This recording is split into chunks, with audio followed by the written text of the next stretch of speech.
So that's the first album, Dark Matter. I was listening to that one today, and just like correct me, I'm just throw out my feelings on it. I feel like the vocal layering in that album was really nice. Like I like the layers. Like I guess maybe you could talk about. Does that make sense? Yeah, Does that no, make it sense? is. Okay.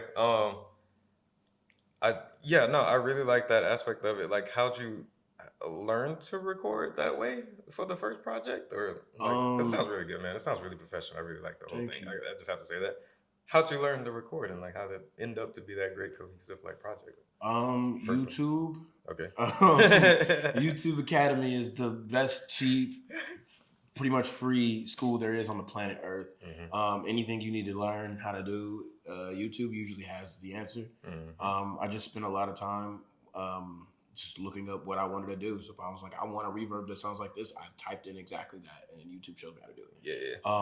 Yeah. Stacking wise, I grew up in the church, so like I like choirs, and sometimes I wanted to make my own vocals sound like it's a bunch of people, Yeah. or even if it doesn't sound like a choir, just a bunch of voices. Yeah. So like, I just would always end up stacking my vocals like that. I still do that. It's just mixed better now. I still do that. It's just mixed a lot better. Progressed and got better. It's yeah. I usually mix and master every single thing I put out. The Mhm. next stuff I'm about to put out, I'm not mixing and mastering it, but that's because I don't have to now. Yeah, that's good, and it's like you see me. This is the first time I've kind of had a helper. Shout out to Yeah. Anita over there. For the most part, I do everything by myself. I would like to not to. There's a pride in doing it, but like, Yeah, it's cool. Like it's you get a certain type of satisfaction out of like being like I did this myself. for But sure, sometimes it's just not feasible. it's not. It's just not feasible with. And if you can get help, like one thing that my dad always told me was like nobody does anything by themselves. Not And really. people try to portray it like they're doing everything by themselves a lot, but somebody's helping them. You got to run into somebody. Yeah. So like if you get to the point where you can get some help, do it. Get help because it's really hard to do everything by yourself.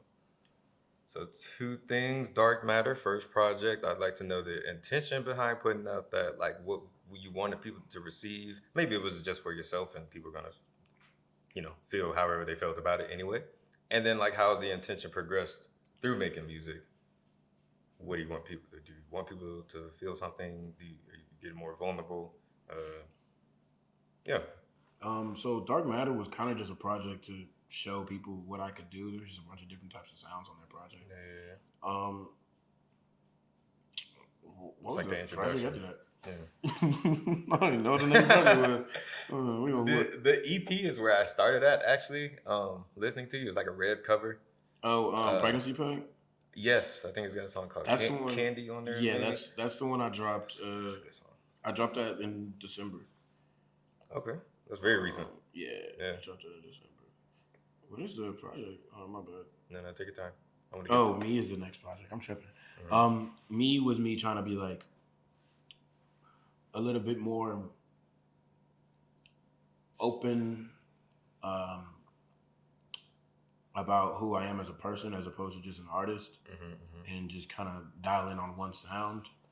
And then I heard a project called "Care for Me" by Saba, and that inspired me to make "A Happy Man," which is more personal than any of them. Yeah. Honestly, Yeah. I just kind of wanted people to. I started getting messages from people that were just like, I can relate to this, and I can relate to this, and you really helped me through this. And I was just like, well, maybe I should keep putting out music that's personal. Yeah. Because I mean, sometimes you feel like you're alone in something, even if it's a happy feeling or a sad feeling or like indifference. But I mean, it's good to know that somebody else feels the same thing, especially somebody that I wouldn't say people look up to me, but Yeah. that somebody that they like.